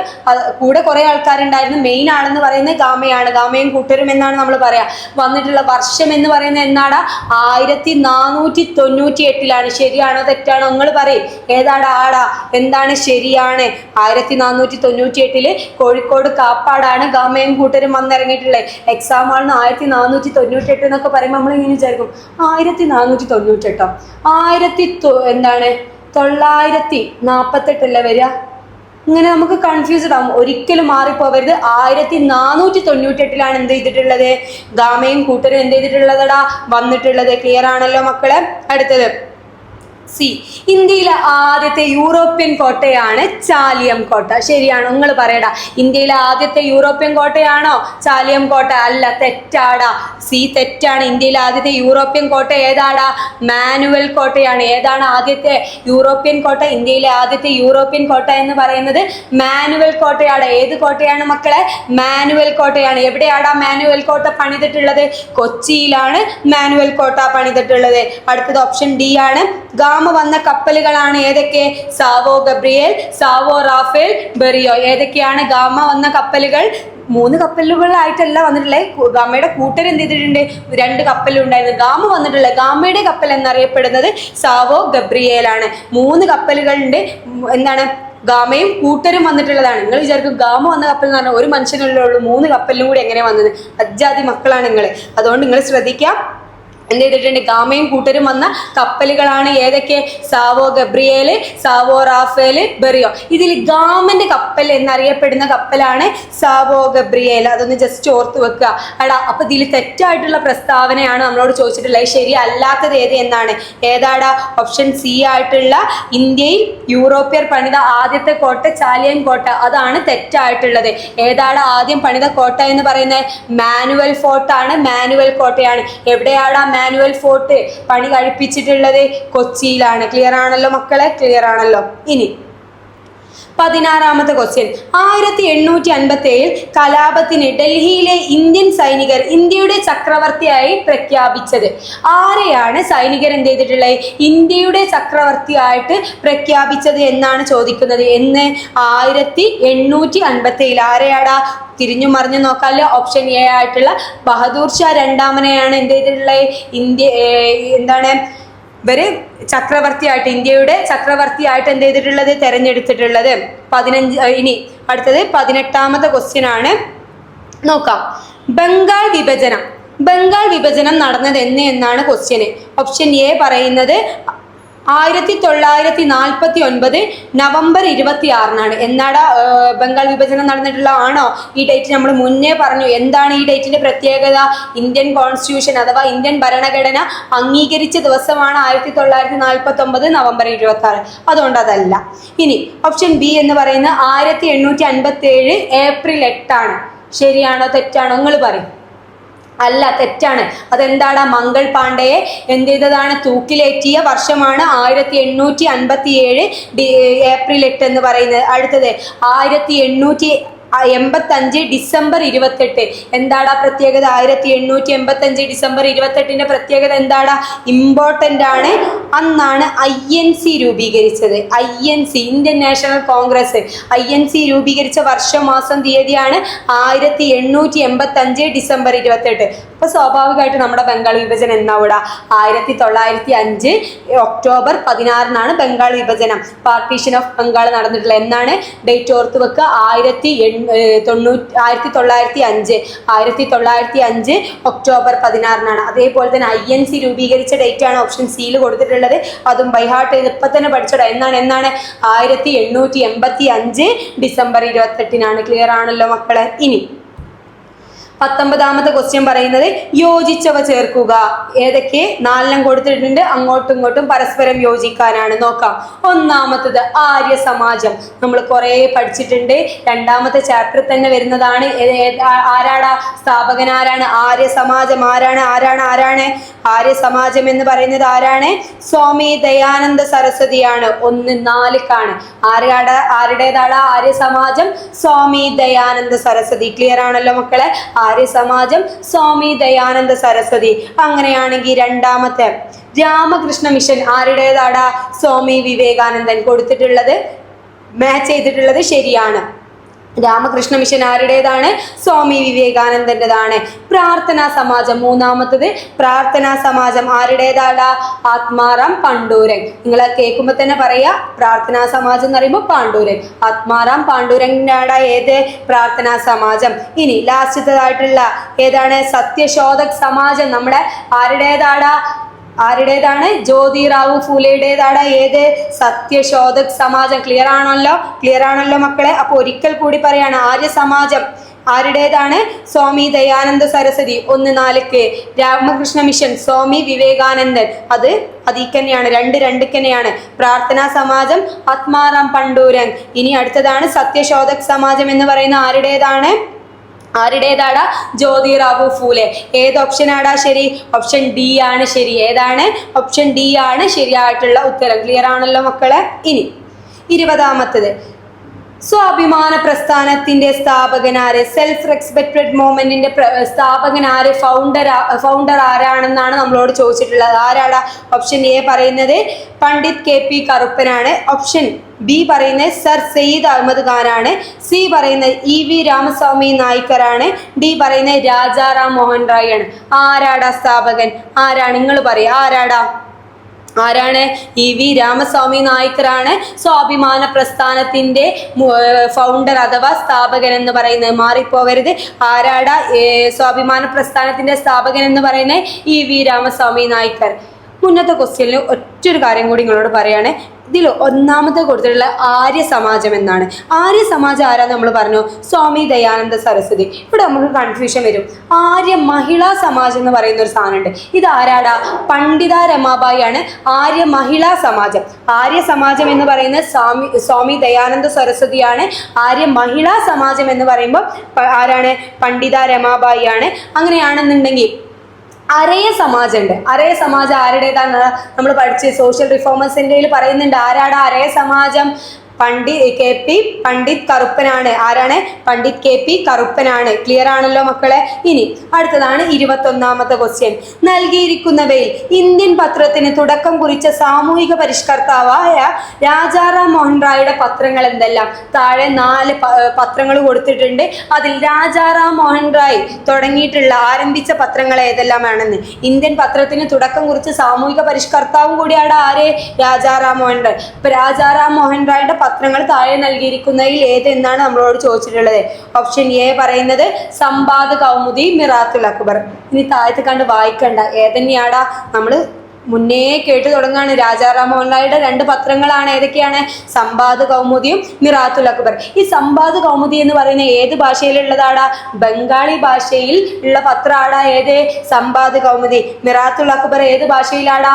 പേർഷ്യൻ ഭാഷയിലാണ് മിറാത്തുൽ അക്ബർ. ക്ലിയർ ആണല്ലോ. അപ്പൊ രാജാറാം മോഹൻ റായ് ആണ് ഇന്ത്യൻ പത്രത്തിന് തുടക്കം കുറിച്ച സാമൂഹിക പരിഷ്കർത്താവ്. ക്ലിയർ ആണല്ലോ മക്കളെ? സെറ്റ് ആണല്ലോ? ഉറങ്ങണമൊന്നുമില്ലല്ലോ. ഇനി ഒരു 10-15 ക്വസ്റ്റ്യനും കൂടി ഉള്ളു. വേഗം നോക്ക. വരി. അടുത്തതാണ് ശരത് വിഷുബം. എന്താണ്? ഓട്ടം ഇക്വിനോക്സ് എന്നാണെന്നാണ് ചോദിച്ചിട്ടുള്ളത്. താഴെ നൽകിയിട്ടുള്ള ഡേറ്റ് ഒക്കെ നമുക്ക് ഫെമിലിയർ ആയിട്ടുള്ള ഡേറ്റ് ആണ്. ഒക്കെ കേട്ടറിവുള്ള ഡേറ്റുകളാണ്. എന്നാടാ ശരത് വിഷുബം? പറയടാ. ഓപ്ഷൻ എ ആയിട്ടുള്ള സെപ്റ്റംബർ 23-നാണ് ശരത് വിഷുബം എന്ന് പറയുന്നത്. ഓട്ടം ഇക്വിനോക്സ് എന്നാടാ? സെപ്റ്റംബർ 23. അങ്ങനെയാണെങ്കിൽ വേറൊരു വിഷുബം കൂടി ഉണ്ടല്ലോ, വസന്ത വിഷുബം, സ്പ്രിംഗ് ഇക്വിനോക്സ്. എന്നാടാ? മാർച്ച് 21-നാടാ സ്പ്രിംഗ് ഇക്വിനോക്സ്. എന്നാടാ? മാർച്ച് 21-നാണ്. നമ്മളോട് ചോദിച്ചിട്ടുള്ള ശരത് വിഷുബാണ്. അത് സെപ്റ്റംബർ 23-നാണ്. എന്താണ് ഈ വിഷുവത്തിന്റെ പ്രത്യേകത? എന്താടാ പ്രത്യേകത? ഇക്വിനോക്സ് തുല്യരാവും തുല്യ പകലായിരിക്കും. എത്ര രാത്രിയുണ്ടോ അത്രേ എന്തുണ്ടാവും? പകലും ഉണ്ടാവും. Equal day and equal night ആണ് ഇക്വിനോക്സിന്റെ പ്രത്യേകത എന്ന് പറയുന്നത്. ക്ലിയർ ആണല്ലോ മക്കളെ? സെറ്റ് ആണല്ലോ. ഇനി 23ാമത്തെ ക്വസ്റ്റ്യൻ. സാമൂതിരിയുടെ കാലത്തെ പ്രസിദ്ധമായ രേവതി പട്ടദാനം എന്ന പണ്ഡിത സദസ്സ് നടന്നിരുന്നത് എവിടെ വെച്ചാണെന്നാണ്. സാമൂതിരിയുടെ കാലത്ത് പ്രധാനപ്പെട്ടിട്ടുള്ള ഒരു സദസ്സാണ് ഏത്? പ്രധാനപ്പെട്ടുള്ള ഒരു സദസ്സാണ് രേവതി പട്ടദാനം നടന്നിട്ടുള്ള ഒരു പണ്ഡിത സദസ്സ് ഉണ്ടായിരുന്നു. ഇത് എവിടെ വെച്ചിട്ടായിരുന്നു നടന്നിട്ടുണ്ടായിരുന്നത് എന്നാണ്. ഓപ്ഷൻ എ പറയുന്നത് രാമേശ്വരം ക്ഷേത്രമാണ്. ഓപ്ഷൻ ബി പറയുന്നത് അമർനാഥ് ക്ഷേത്രമാണ്. ഓപ്ഷൻ സി പറയുന്നത് തളി ക്ഷേത്രമാണ്. ഇനി അങ്ങോട്ടേക്ക് പോകേണ്ടതില്ല. ഏതാടാ? തളി ക്ഷേത്രത്തിൽ വെച്ചിട്ടാണ് സാമൂതിരിയുടെ കാലത്ത് പ്രസിദ്ധമായിട്ടുണ്ടായിരുന്ന രേവതി പട്ടദാനം എന്ന പണ്ഡിത സദസ്സ് നടന്നിരുന്നത് എവിടെ വെച്ചിട്ടാടാ? തളി ക്ഷേത്രത്തിൽ വെച്ചിട്ടാണ്. അടുത്തത് 24ാമത്തെ ക്വസ്റ്റ്യൻ ആണ് മക്കളെ. താഴെ നൽകിയിരിക്കുന്ന സൂചകങ്ങൾ മനസ്സിലാക്കി ഏത് കാർഷിക കാലവുമായി ബന്ധപ്പെട്ടതാണെന്ന്. നമുക്കറിയാം 7ാം ക്ലാസ്സിൽ നിങ്ങൾ പഠിച്ചിട്ടുണ്ട്. അന്ന് നിങ്ങൾ ലീവ് ആയിരിക്കില്ല, അതുകൊണ്ട് പഠിച്ചിട്ടുണ്ടാവില്ലല്ലേ? ഇപ്പൊ പഠിച്ചോളൂ. വരും 3 കാർഷിക കാലങ്ങളാണ് ഉള്ളത്. ഏതൊക്കെയാണ് 3 കാർഷിക കാലങ്ങൾ? ഖാരിഫ് ഉണ്ട്, റാബി ഉണ്ട്, സെയ്ദ് ഉണ്ട്. ഇവിടെ കുറച്ച് ഹിൻസ് തന്നിട്ടുണ്ട്. ഇത് ഏത് കാർഷിക കാലവുമായി ബന്ധപ്പെട്ടതാണ് എന്നാണ് നമ്മളോട് ചോദിച്ചിട്ടുള്ളത്. എന്താണ് ഹിന്റ്? 1ാമത്തെ ഹിന്റ് പറയുന്നത് ജലം കൂടുതൽ ആവശ്യമാണ്. 2ാമത് പറയുന്നത് തെക്കു പടിഞ്ഞാറൻ മൺസൂണിനോട് ചേർന്നിട്ടാണ് ഇത് വരുന്നത്. ഈ കാർഷിക കാലം എന്ന് പറയുന്നത് തെക്കു പടിഞ്ഞാറൻ മൺസൂൺ കാറ്റിനോട് ചേർന്നിട്ടാണ് വരുന്നത്. ഇനി നെല്ല്, പരുത്തി, ചണം എന്നിവയാണ് പ്രധാനപ്പെട്ട കൃഷി എന്നാണ്. ഈ കാലത്തിൽ കൃഷി ചെയ്യുന്ന പ്രധാന ഇനങ്ങൾ എന്ന് പറയുന്നത് നെല്ല്, പരുത്തി, ചണം എന്നിവ പോലെയുള്ളതാണ്. ഏതുമായി ബന്ധപ്പെട്ടതാണ്? ഓപ്ഷൻ ബി ആയിട്ടുള്ള റാബിയുമായിട്ടാണ് ബന്ധപ്പെട്ടിട്ടുള്ളത്. ഏതുമായിട്ടാണ് ബന്ധപ്പെട്ടിട്ടുള്ളത്? റാബിയുമായി. അങ്ങനെയാണ് ഈ ഖാരിഫുമായി ബന്ധപ്പെട്ട ഒരു പോയിന്റ് പറഞ്ഞാണ്. എന്താടാ? മിതമായ അളവിൽ മാത്രമാണ് എന്ത് ആവശ്യമുള്ളൂ? വെള്ളം ആവശ്യമുള്ളൂ. ഏതാടാ പ്രധാന വിള? ഗോതമ്പാണ്. ഇവിടെ അരിയാണെന്നുണ്ടെങ്കിൽ ഖാരിഫിൽ ഏതാടാ? ഗോതമ്പാണ്. മറക്കരുത്, ഓർത്തു വെക്കാം. അടുത്തത് 25ാമത്തെ ക്വസ്റ്റ്യൻ ആടാ പറയുന്നത്. എത്രാമത്തെ ക്വസ്റ്റ്യൻ ആണ്? 25. താഴെ നൽകിയിരിക്കുന്നതിൽ ശരിയല്ലാത്ത പ്രസ്താവനയാണ് ചോദിച്ചിട്ടുള്ളത്. ശരിയല്ലാത്തത് നോക്കടാ. ഓപ്ഷൻ എ പറയുന്നത് കേരളത്തിലെ ഏറ്റവും വലിയ കോട്ട ചന്ദ്രഗിരി കോട്ട. ഇനി അങ്ങോട്ട് വായിക്കണം എന്നില്ല. ഏറ്റവും വലിയ പൊട്ടത്തരാണ് ഓപ്ഷൻ എ തന്നെ ഉള്ളത്. കേരളത്തിലെ ഏറ്റവും വലിയ കോട്ട ഏതാടാ? ബേക്കൽ കോട്ടയാണ്. ബേക്കൽ കോട്ടയാണ്. എവിടെയാടാ സ്ഥിതി ചെയ്യുന്നത്? കാസർഗോഡാണ് ബേക്കൽ കോട്ട സ്ഥിതി ചെയ്യുന്നത്. ഓപ്ഷൻ ബി പറയുന്നത്. അതുകൊണ്ട് തന്നെ നമ്മൾ തെറ്റ് ഓൾറെഡി നമ്മൾ കണ്ടെത്തി. ഏതാടാ കേരളത്തിലെ ഏറ്റവും വലിയ കോട്ട? ചന്ദ്രഗിരി കോട്ടയല്ല, പകരം ഏതാണ്? ബേക്കൽ കോട്ടയാണ്. ഇനി പിന്നെ പറയുന്നത് ജസ്റ്റ് നമുക്ക് വായിച്ചു പോവാം. ഓപ്ഷൻ ബി പറയുന്നത് ശിലായുഗത്തിലെ മനുഷ്യരെ കുറിച്ചുള്ള വിവരങ്ങൾ നൽകിയിരുന്ന എടക്കൽ ഗുഹ സ്ഥിതി ചെയ്യുന്നത് വയനാടാണ്. നമുക്കറിയാം പ്രാചീന ശിലായുഗം, നവീന ശിലായുഗം, മധ്യശിലായുഗം എന്ന് പറഞ്ഞിട്ട് മുന്നേ ശിലായുഗങ്ങള് ഉണ്ട്. ഇവിടെ ആൾക്കാർ താമസിച്ചതിന്റെ തെളിവ് ലഭിച്ചിട്ടുള്ള ഒരു ഗുഹയാണ് ഏത്? എടക്കൽ ഗുഹ. ഇത് എവിടെയാണ് ലൊക്കേറ്റ് ചെയ്യുന്നത്? എവിടെയാണ് സിറ്റുവേറ്റ് ചെയ്യുന്നത്? വയനാടാണ്. അത് ശരിയാണ്. ഇനി മഹാശിലാ കാലഘട്ടത്തിൽ ശവസംസ്കാരത്തിനായി ഉപയോഗിച്ചിരുന്ന വലിയ കളിമൺ ഭരണികളാണ് നന്നങ്ങാടി എന്ന് പറയുന്നത്. എന്താണ് ശവസംസ്കാരത്തിന് ഉപയോഗിച്ചിരുന്ന വലിയ കളിമൺ? എന്താണ് കളിമൺ ഭരണികളെ പറയുന്ന പേരാടാ എന്ത്? നന്നങ്ങാടി. ഏത് കാലഘട്ടത്തിൽ? മഹാശിലാ കാലഘട്ടത്തിൽ. അതും ശരിയാടാ. നിങ്ങൾ 7ാം ക്ലാസ്സിൽ പഠിച്ചിട്ടുണ്ടാവും. ഇത് 7ാം ക്ലാസ്സിലെ ക്വസ്റ്റ്യൻ ആണ്. ഇനി പോർച്ചുഗീസുകാർക്കെതിരെയുള്ള സാമൂതിരിയുടെ യുദ്ധ കേന്ദ്രമായിരുന്നു ഏതടാ? മിഷ്കാൽ പള്ളി. ഏതാടാ? സാമൂതിരിയുടെ യുദ്ധ കേന്ദ്രം എന്ന് പറയുന്നത് ഏതാടാ? മിഷ്കാൽ പള്ളിയാണ്. ഇതിൽ ഏതാടാ തെറ്റ്? ഓപ്ഷൻ എ ആണ്. കേരളത്തിലെ ഏറ്റവും വലിയ കോട്ട ചന്ദ്രഗിരി കോട്ടയല്ല, ബേക്കൽ കോട്ടയാണ്. ഇനി 26ാമത്തെ ക്വസ്റ്റ്യൻ ആണ് പറയുന്നത്, ഒരു ഉദ്യോഗസ്ഥൻ അർഹിക്കാതെ സ്ഥാനം വഹിക്കുന്നത് തടഞ്ഞുകൊണ്ട് കോടതി പുറപ്പെടുവിപ്പിക്കുന്ന ഉത്തരവാണ്. റിട്ടിന്റെ ഭാഗത്തു നിന്നാണ്. ഫണ്ടമെന്റൽ റൈറ്റ്സ് നമുക്ക് കിട്ടിയിട്ടില്ലെങ്കിൽ നമുക്ക് കോടതിയെ സമീപിക്കാവുന്നതാണ്. ഇങ്ങനെ കോടതി നമുക്ക് എന്ത് ചെയ്യും? ഈ റിട്ട് വഴിയാണ് നമ്മുടെ അത് മൗലികാവകാശങ്ങൾ നേടിയെടുക്കുക. 5 ടൈപ്പ് റിട്ട് പറയുന്നുണ്ട്. അതിൽ ഒരു റിട്ടാണ് ഇവിടെ കൊടുത്തിട്ടുള്ളത്. എന്ത്? ഒരു ഉദ്യോഗസ്ഥൻ അർഹിക്കാത്ത സ്ഥാനം വഹിക്കുന്നത് തടഞ്ഞുകൊണ്ട് കോടതി പുറപ്പെടുവിപ്പിക്കുന്ന ഉത്തരവിനെ പറയുന്ന പേരെന്താണെന്നാണ്. എന്താടാ? ഓപ്ഷൻ എ പറയുന്നത് പ്രൊഹിബിഷൻ ആണ്. ഓപ്ഷൻ ബി പറയുന്നത് ഹെബിയസ് കോർപ്പസ് ആണ്. ഓപ്ഷൻ സി പറയുന്നത് കൊവാറൻഡോ ആണ്. ഓപ്ഷൻ ഡി പറയുന്നത് മാൻഡമസ് ആണ്. ഏതാടാ ഉത്തരം? ഓപ്ഷൻ സി ആയിട്ടുള്ള കൊവാറൻഡോ ആണ്. ഒരു ഉദ്യോഗസ്ഥൻ അറിയിക്കാത്ത സ്ഥാനം വഹിക്കുന്നത് തടഞ്ഞുകൊണ്ട് കോടതി പുറപ്പെടുവിപ്പിക്കുന്ന ഉത്തരവിന് പറയുന്നത് ഏത് റിട്ടാടാ? അത് ഏത് റിട്ടാണ്?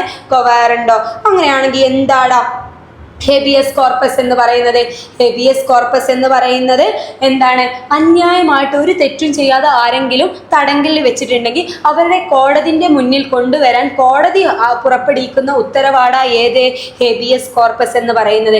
ഒരു തെറ്റും ചെയ്യാതെ അന്യായമായി ആരെങ്കിലും തടങ്കിൽ വെച്ചിട്ടുണ്ടെങ്കിൽ കോടതിന്റെ മുന്നിൽ ഹാജരാക്കാൻ വേണ്ടിയിട്ട് കോടതി പുറപ്പെടുവിപ്പിക്കുന്ന ഉത്തരവിന് പറയുന്ന പേരാണ് ഹെബിയസ് കോർപ്പസ്.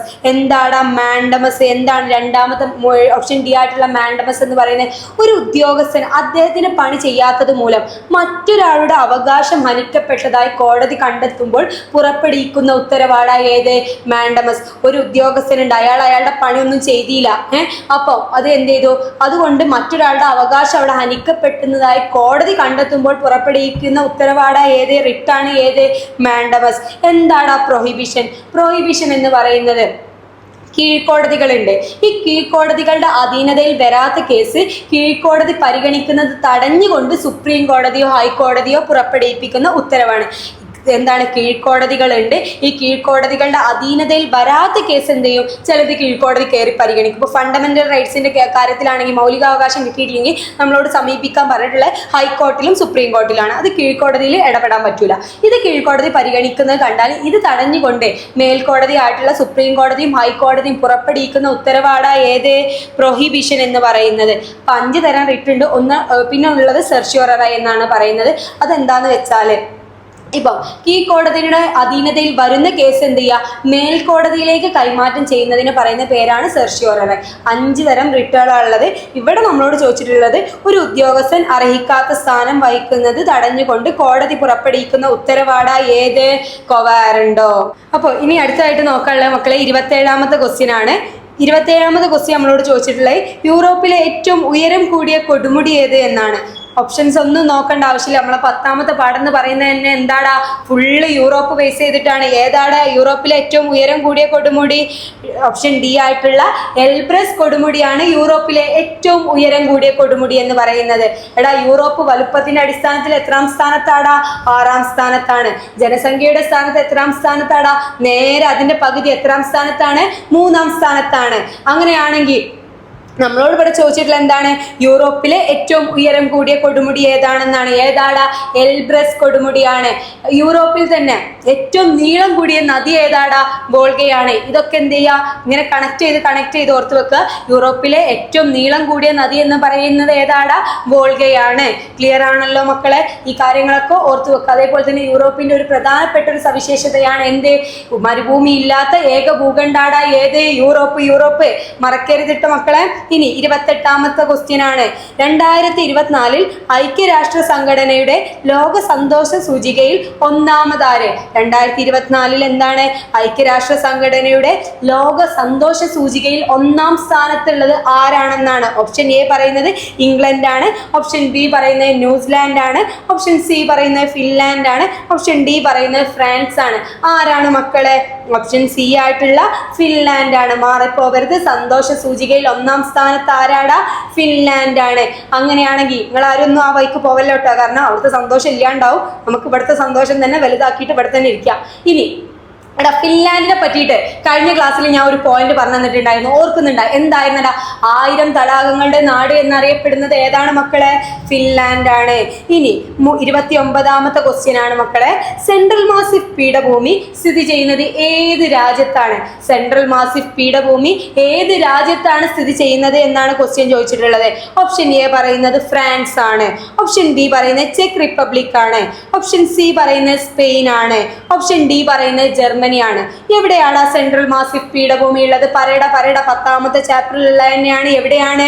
ഫ്രാൻസിലാണ് സെൻട്രൽ മാസിഫ് പീഠഭൂമി എന്ത് ചെയ്യുന്നത്? സ്ഥിതി ചെയ്യുന്നത്. അങ്ങനെയാണെങ്കിൽ ചെക്ക് റിപ്പബ്ലിക്കിൽ സ്ഥിതി ചെയ്യുന്ന പീഠഭൂമി ഏതാടാ? ബോഹിമിയൻ പീഠഭൂമിയാണ് എവിടെ സ്ഥിതി ചെയ്യുന്നത്? ചെക്ക് റിപ്പബ്ലിക് സ്ഥിതി ചെയ്യുന്നത്. സ്പെയിനിൽ ഉണ്ടടാ. ഏതാടാ? മസേറ്റ പീഠഭൂമിയാണ് എവിടെ ഉള്ളത്? സ്പെയിനിലുള്ളത്. ജർമ്മനിയിൽ 2 പർവ്വതങ്ങൾ ഉണ്ടടാ. ഏതൊക്കെയാണ്? ഒന്ന് ബ്ലാക്ക് ഫോറസ്റ്റ്. കേക്കിന് ആലോചിക്കുക, ഏത് പർവ്വതാടാ? Black forest. രണ്ടാമത്തേത് ഏതാടാ? ഹാർസ് പർവ്വതം. രണ്ടാമത്തേത് ഏതാണ്? ഹാർസ് പർവ്വതം. ഹാർസ് മൗണ്ടെയിൻസ് ആണ്. അപ്പം ചിലപ്പോൾ ഇത് മാച്ച് ദ ഫോളോയിങ് ആയിട്ട് ചോദിക്കാം, അല്ലെങ്കിൽ ഏത് രാജ്യത്താണെന്ന് ചോദിക്കാം. ഓർത്ത് വെക്കുക. ഇനി 30ാമത്തെ ക്വസ്റ്റ്യൻ ആണ്. കഴിഞ്ഞിട്ട് ഒരു 5 ക്വസ്റ്റ്യനും കൂടിയുള്ള വേഗം നോക്കുക, സ്പീഡാക്കുക. ജർമ്മനിയുടെ തലസ്ഥാനം ഏറ്റവും വലിയ നഗരവുമായ ബെർലിൻ സ്ഥിതി ചെയ്യുന്നത് ഏത് നദീതീരത്താണ്? ഏത് നദീതീരത്താണ് ബെർലിൻ സ്ഥിതി ചെയ്യുന്നത് എന്നാണ് ചോദിച്ചിട്ടുള്ളത്. ഓപ്ഷൻ എ സൈൻ ആണ്, ഓപ്ഷൻ ഡി എന്ന് പറയുന്നത് തേംസ് ആണ്, ഓപ്ഷൻ സി എന്ന് പറയുന്നത് സ്പ്രീ ആണ്, ഓപ്ഷൻ ഡി എന്ന് പറയുന്നത് ടൈബർ ആണ്. എവിടെയാടാ? സ്പ്രീ നദീ തീരത്താണ് എന്ത് സ്ഥിതി ചെയ്യുന്നത്? ബെർലിൻ ബെർലിൻ എന്ത് ചെയ്യുന്നത്? ബെർലിൻ നഗരം സ്ഥിതി ചെയ്യുന്നത്. ക്ലിയർ ആണല്ലോ മക്കളെ?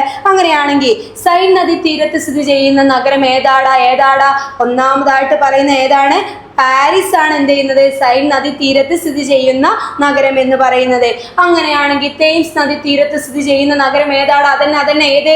നമുക്ക് ഹണിമൂണൊക്കെ പോകാൻ പൂതിയുള്ള സ്ഥലം എവിടെയാണ്? പറഞ്ഞിട്ട് ലണ്ടൻ ആണ്. അങ്ങനെയാണെങ്കിൽ ഡി ടൈബർ നദി തീരത്ത് സ്ഥിതി ചെയ്യുന്നത് ഏതാടാ? റോം. ഏതാണ് മക്കളെ? റോം ആണ്. നമ്മളോട് ചോദിച്ചിട്ടുള്ളത് എന്താണ്? ബെർലിൻ സ്ഥിതി ചെയ്യുന്നത് ഏത് നദി തീരത്താണ്? ഏത് നദി തീരത്താടാ? സ്പ്രീ നദി തീരത്താണ്. ക്ലിയർ ആണല്ലോ മക്കളെ?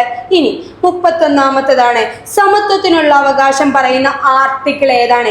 ഏത് ആർട്ടിക്കിളിലാണ് സമത്വത്തിനുള്ള അവകാശം പറയുന്നത്? നമുക്കറിയാം ആർട്ടിക്കിൾ 14 മുതൽ ആർട്ടിക്കിൾ 18 വരെ എന്താണ്? സമത്വത്തിനുള്ള അവകാശം, റൈറ്റ് ടു ഈക്വാലിറ്റി ആണ്.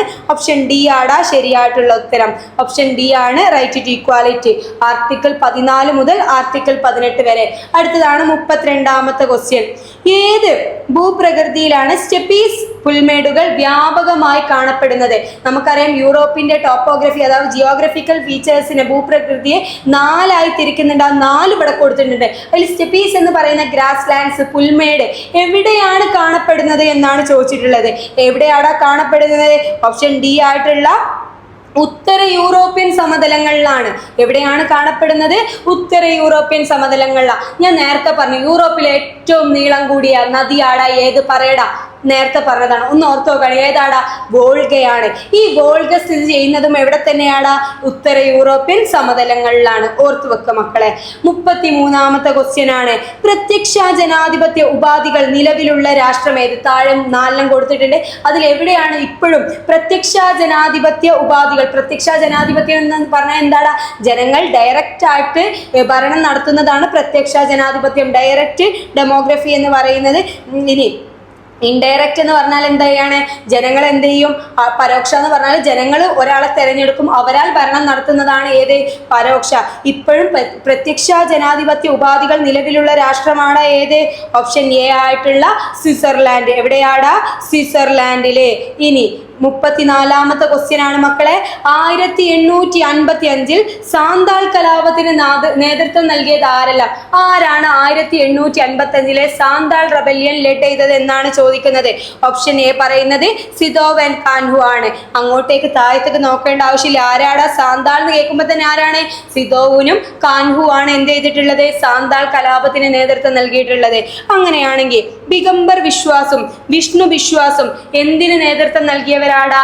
നീലം കലാപത്തിന് അഥവാ ഇൻഡിഗോ റെബല്യൻ അല്ലെങ്കിൽ അഗ്രികൾച്ചർ റെബല്യൻ എന്നൊക്കെ പേരിൽ അറിയപ്പെടുന്നുണ്ട്. ഇതിന് നേതൃത്വം നൽകിയ വ്യക്തികളാണ് ആര്? ദിഗംബർ വിശ്വാസും വിഷ്ണു വിശ്വാസും. ഭവാനി പതക്കും മഞ്ജുഷായും എന്തിന് നേതൃത്വം നൽകിയവരാടാ? ഫക്കീർ സന്യാസി റെബല്യൻ, ഫക്കീർ സന്യാസി കലാപത്തിന് നേതൃത്വം നൽകിയവരാണ് ഓപ്ഷൻ സി ഉള്ള Bhavani Pathak and Majnu Shah. Option D ആയിട്ടുള്ള ഹൈദരലിയും ടിപ്പു സുൽത്താനും എന്താടാ? നമുക്കറിയാം ഈസ്റ്റ് ഇന്ത്യ കമ്പനി മൈസൂർ ഭരിച്ചിരുന്നവരാണ് ആര്? ഹൈദരലി. ഹൈദരലിയുടെ മരണശേഷം ആരാടാ അധികാരത്തിൽ കയറുന്നത്? മകൻ ടിപ്പു സുൽത്താനാണ്. നമ്മളോട് ഇവിടെ ചോദിച്ചിട്ടുള്ളത് 1855 സാന്താൾ കലാപത്തിന് നേതൃത്വം നൽകിയത് അത് ഓപ്ഷൻ എ ആയിട്ടുള്ള എന്താണ്?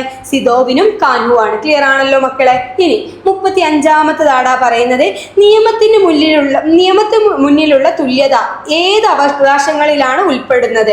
അതായത് ഇക്വാലിറ്റി ബിഫോർ ദ ലോ, നിയമത്തിന് മുന്നിൽ എല്ലാവരും തുല്യരാണെന്ന് നമുക്കറിയാം. ഇത് ഉൾപ്പെടുന്ന അവകാശം ഏതാണെന്ന് 4 ടൈപ്പ് അവകാശങ്ങൾ പറയുന്നുണ്ട്. പൗരാവകാശം, സാംസ്കാരിക അവകാശങ്ങൾ, രാഷ്ട്രീയ അവകാശങ്ങൾ, സാമ്പത്തിക അവകാശങ്ങൾ. Civil right, cultural right, political right, economical right. ഇതില് എന്താണ് ഇക്വാലിറ്റി ബിഫോർ ദ ലോ, നിയമത്തിന് മുന്നിലുള്ള തുല്യത ഏതിലാടാ പറയുന്നത്? ഏതിലാണ്? പൗരാവകാശങ്ങൾ, സിവിൽ റൈറ്റിലാടാ പറയുന്നത്. ക്ലിയർ ആണോ മക്കളെ? ഇനി കുറഞ്ഞ ദിവസം, ഈ വിരലിൽ ഇങ്ങനെ എണ്ണാവുന്ന ദിവസം മാത്രമാണ് നമ്മളെ മുന്നിലുള്ളത്.